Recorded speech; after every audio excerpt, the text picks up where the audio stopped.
These are the people who did not give up. Wake up every morning to a new day, new beginning. Just keep going. Even when they lost nearly everything. That's when you know, okay, it can't get any worse. Or had nothing to begin with. Why am I living somebody else's dream and not fulfilling my own? They had a purpose, an idea, and they found a way. You have to be willing to put it all out there. Since 2018, we've told you their stories on TV. Now it's time to break out of the box. A new set of entrepreneurs. My dream has always been to own different businesses. New challenges to overcome. Business is business, but first thing, our mission is to save lives. But this time, we start at the beginning. I'm not gonna go just work in an office and go 9 to 5 every day and show up and do the work I need to do. It's like, this is all just purely mine. Their stories, their risks. I think it's a pretty huge chance, but it's worth it for the greater good. And their success in real time. This is Southwest Florida Reinvented, moving forward.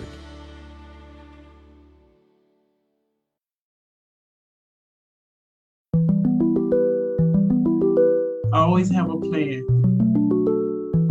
because you never know what's going to happen.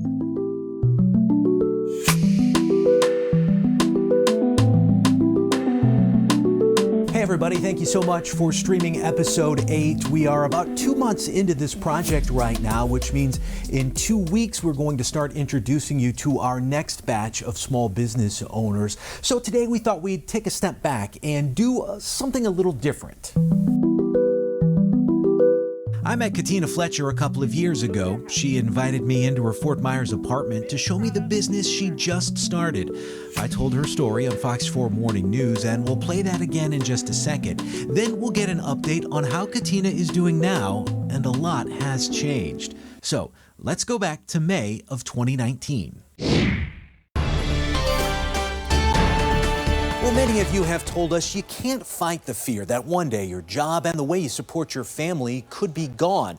So you told us you wanted to see stories about people who faced that and came out on top. On this Southwest Florida Reinvented, a woman who changed the course of her life several times to get where she is now, a future that is sparkling. This is a reinvention on its way up. This machine fills the bottles. Katina Fletcher's hair care business is her life. Production takes place in her dining room. Her living room is the warehouse, and she likes to call her car the marketing department. I travel with my business cards, my flyers, and I have to hand them out real quick. The last decade of her life has been a woman taking control of her future. Or to put it in terms of what she does now, it's a series of before and after pictures. And what happens in the middle is the most important part. Wake up every morning to a new day, new beginning. Just keep going. That outlook has served her well. Starting with reinvention number 1. Katina's before picture here, her job as a truck driver for a local nonprofit, and her after picture, 3 years of work and a promotion to be the company's accountant. Went back to school, received my bachelor's degree in business management. That alone would be a success story. But there's also reinvention number 2. Her before picture, a diagnosis of alopecia, and after, the inventor of an original product that she says regrew her hair. I had patches in my head.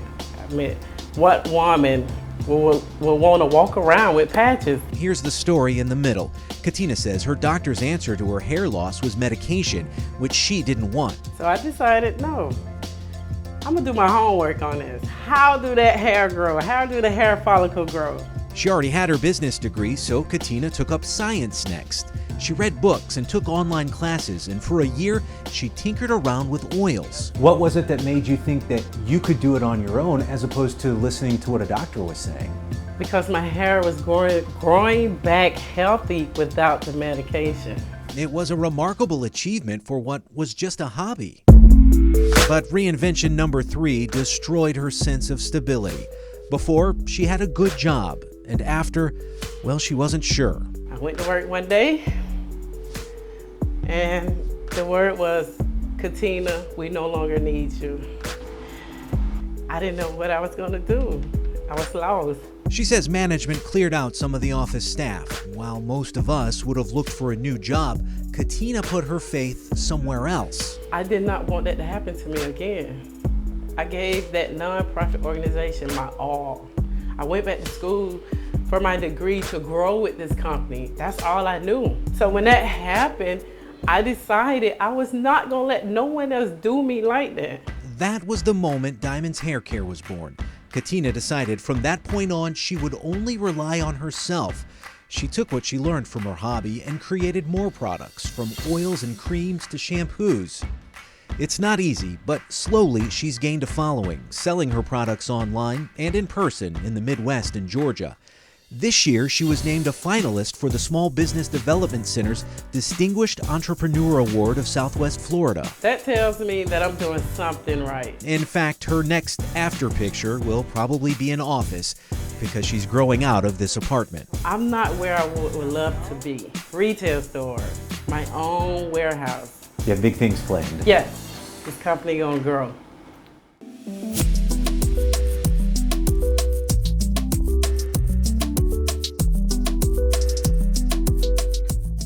It's the new norm. It is. How are you? I'm doing great. And yourself? I'm doing well. It's good to see you. Thank you. Great. Good to see you too.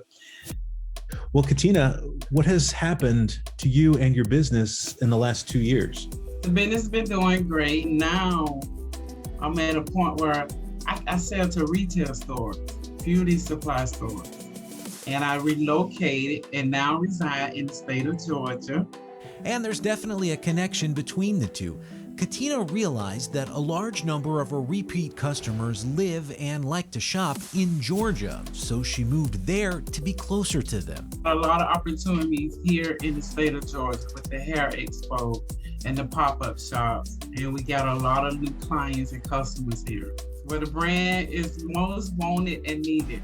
And there was a lot of growth for Diamond's Haircare in that initial period. The business changed a little too, to cater more toward in-person shopping, so the pop-up stores and large hair expos in places like Atlanta. So, what is the business like now? When the first time I met you, we were in that apartment in Fort Myers, and you were doing everything like in your dining room. Yes. Is it still like that? Yes, I love doing it. I love creating and making my own products. I just have a bigger space to do it. That's one of the advantages of success, but it also means the stakes are bigger too, because when COVID hit, Katina's business model, based on more in-person shopping, immediately hit a roadblock. During the COVID, the COVID-19 minimized the economy. A lot of people, the customers wasn't going out, and a lot of things got taken away. We couldn't do nothing. It was like, how can we get customers? How can we go out? Because we couldn't go out. We couldn't go nowhere. So how can we make revenue? How can we generate revenue? The answer for Katina at a time of so much uncertainty was to regroup and move forward with something bigger and even more ambitious. So I started working with the Small Business Development Center here to expand Diamond's Haircare product, to expand the business, take advantage of the online space. I mean, everybody is using it. Everyone at home for everything. So we working on Fletcher. We started Fletcher Collection with the K Boutique. Okay, so how is that different from Diamond's Haircare? Fletcher Collection with the K Boutique basically focused on the customer fashion sense. It's a boutique. We sell everything that the customer nowadays is shopping online for. So we took advantage of that space, that online space. We not only just focusing on haircare products, we focusing on the consumer fashion sense. Designing clothing, was that something that you had always wanted to do? How was there a natural fit there for you? It's a natural fit. I love fashion. It was a natural fit. Fashion, I love it. What have you learned in the last 2 years? Professionally or personally? How have you changed? What I have learned is always have a plan. Always have a plan, a great marketing plan, because you never know what's going to happen. Perseverance. That's a must. That's something you must learn. This just seemed like second nature, like the obvious thing to do is do it myself. Next week, what you do when you want something bad enough. If you have any questions or comments, you can reach me at chris.shaw@fox4now.com. You can also find me on Facebook and Twitter. Until next Thursday, this is Southwest Florida Reinvented, moving forward.